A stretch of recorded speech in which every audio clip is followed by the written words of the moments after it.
Yo, so last night I showed a group of teenage boys how to build a $500,000 a year profitable business starting with less than 500 bucks. Most adults, they're gonna grind for over 40 years and never learn what I taught these boys in just 1 hour. Because here's the truth. If you have to show up to make your money, look, you don't own a business, you own a paycheck.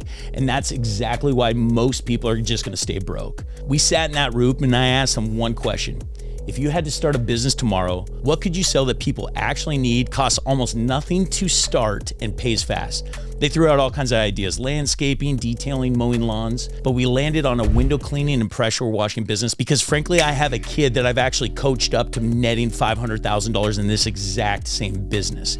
It's simple, it's scalable, and if you do it right, it can make you over $500,000 a year. Then I walked them through the exact mind shift that they needed to make.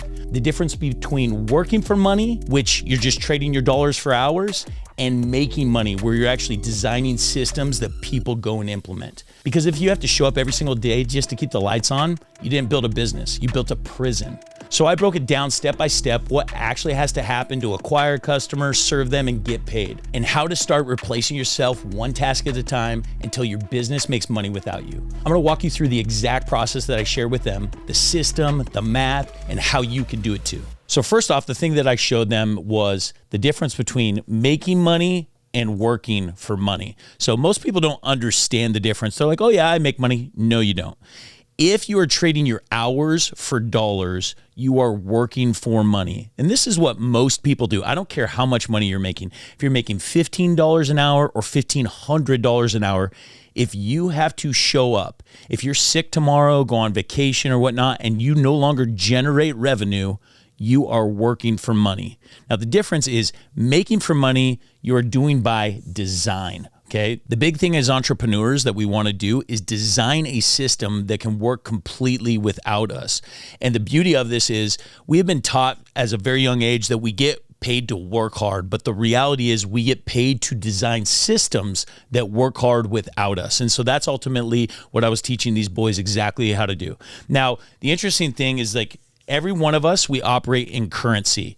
Our three different types of currency are time, energy, and money. And depending where you're at in your career, you're going to typically have two of those things in abundance and one you're lacking in. So when you're young, you have a lot of time and energy, but you don't have a lot of money. When you're old, you have a lot of money, but sometimes you lack both time and energy. And so depending where you're at in your career, you need to invest the currency that you have the most of. And so if you're young, you're hungry, you're trying to make this work, you want to invest time and energy. And that's why a window cleaning business makes the most sense, because it is a service-based business with very little cost of goods sold to be able to go and service the customer.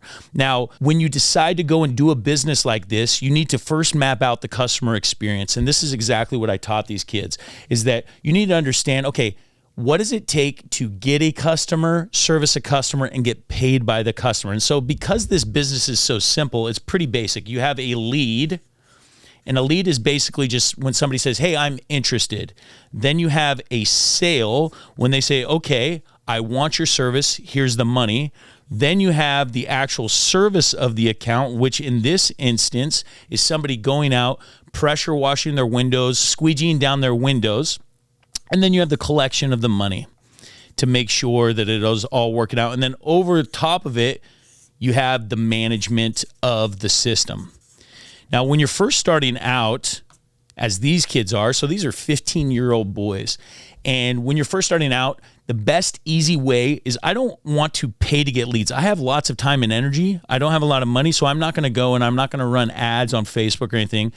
I am going to knock doors. It's one of the easiest ways to use my time and energy to generate people of interest. And so if initially you're going to go and knock doors, you're going to go and get people interested in your product. You're going to sell them on your service. And then as soon as they commit to buying the window cleaning service, you're going to run out to your car. You're going to pull out the $300. So you're going to go and spend $300 on a pressure washer.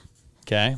Maybe you can get one used or whatever else. And then and then $200 in other supplies. Now, if you're a young kid, you're going to have your mom drive you around. If you're an older kid, you already have your own vehicle, or you're an adult, you already have your own vehicle. You don't need to go and make that investment. You're good to go. So literally for $500, I have everything that I need to go and start charging a customer money. Now, here's the math. Okay, so we're going to break it down right here. It's going to be a little bit small. You're going to charge a customer on average about $450 to service their house. Now, there's different standards, and you can go and look it up on ChatGPT. Usually it's like a price per window pane or whatnot, but let's say our average home is going to be about $450. And I know this from experience. I've actually coached a kid. He's 18 years old. He nets about $500,000 a year. So what I'm sharing with you is a real world example. So initially you're going to go knock doors. You're going to make the sale. You are going to actually pressure wash, and then you're going to collect the money, okay? Now, in a business, if you own a business, a lot of people think, well, I went out and knocked the doors, made the sale, and I pressure washed, so I own a business. No, you have a high-paying job, because although you made $450, and we're going to say cost of goods in this instance, we're not going to depreciate the actual pressure washer or whatnot. We're just say like supplies, soap, whatnot. You're going to we'll call it $10, okay? $10. So that means you, at this point, net $450, okay? $440.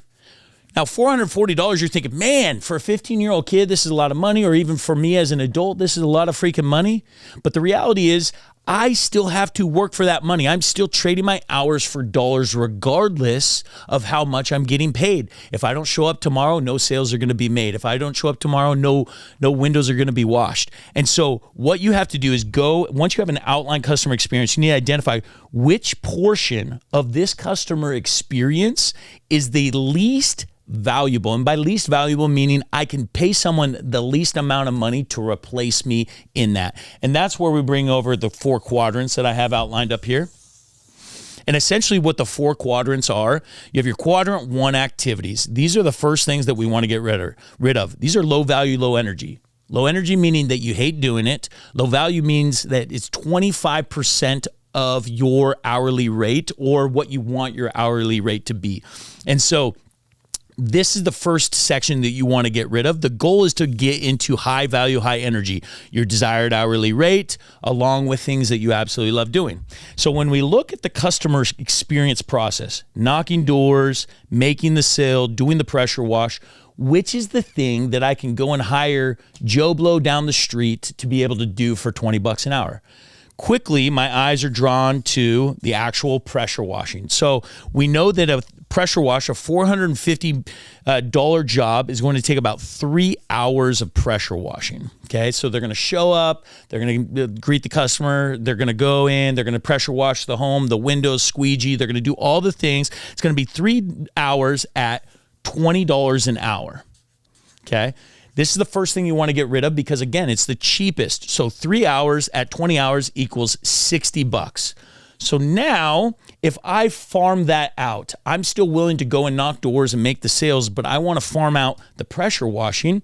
My net profit per deal, my gross profit per deal goes from $440 minus 60. So that goes down to $380 per deal. I no longer have to go and pressure wash. I'm just going and making the sales. Now you're thinking, holy smokes, that's a lot of money. Yes, it is.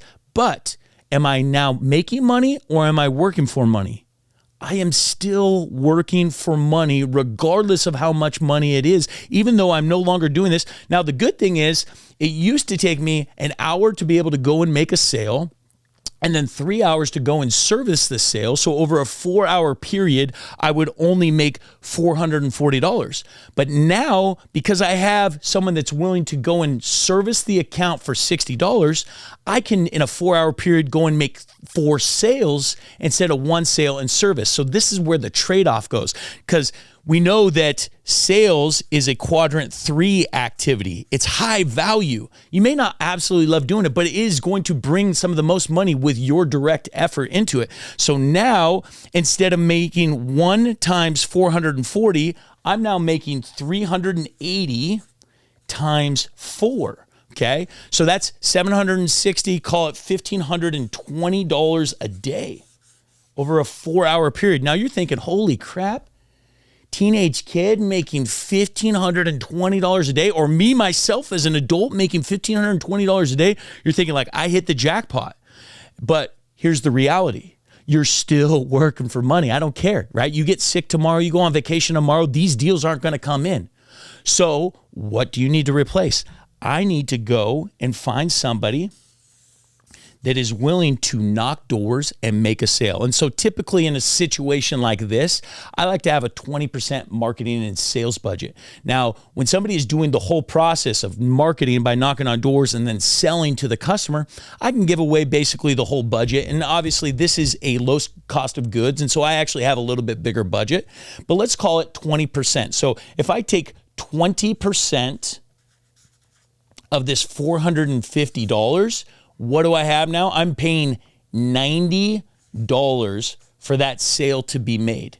And I know, look, not everyone's going to be able to make one sale an hour, but can they make 2 sales or an hour for every 2 hours work? Yeah, if you train them properly, they can probably operate about 50%.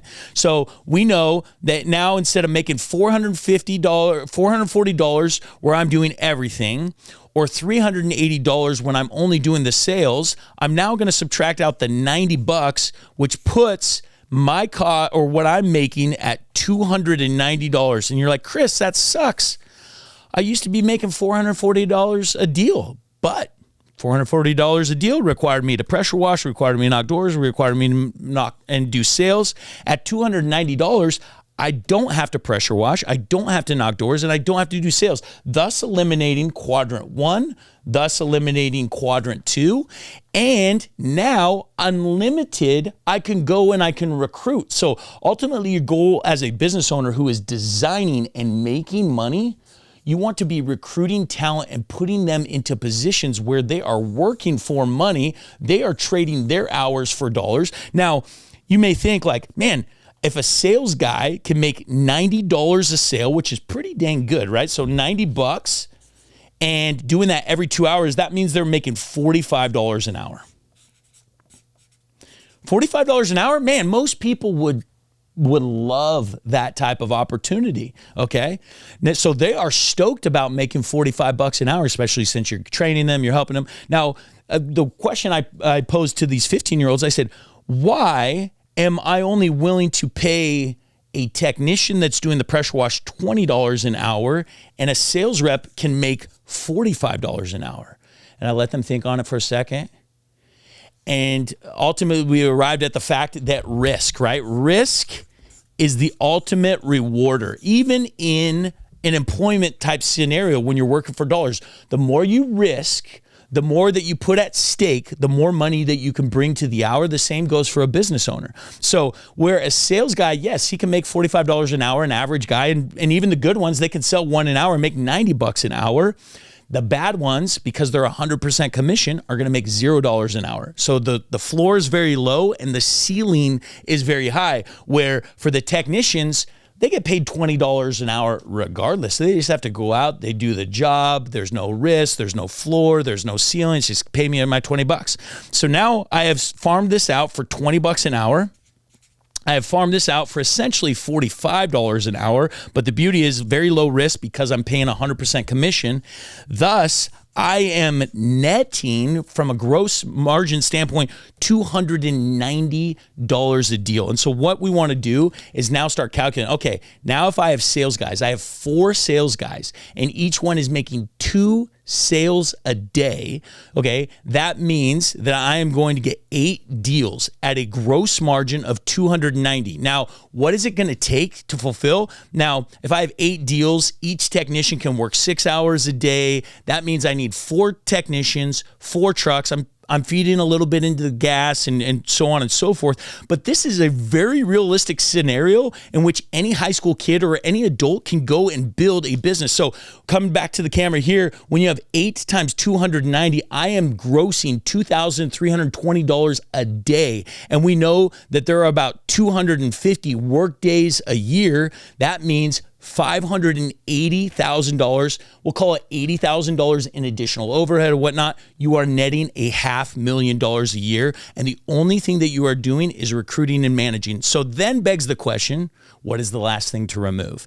It would be the management of this process. And you can hire out the recruiting, you can start doing online marketing, you can bring in mid-level management, you start scaling this at a much higher level. Now you go from netting $500,000 a year to netting $1 million a year. And what are you doing? You're playing in God mode and continue to operate from up here, designing the system while all the players are down there doing the work. And ultimately, this is the goal of where you want to be. Now, if this sounds like something that you want to know, we offer a free trial into our community where we teach this exact stuff and how to build home service. Make sure you click on the link below. We'll see you on the other side.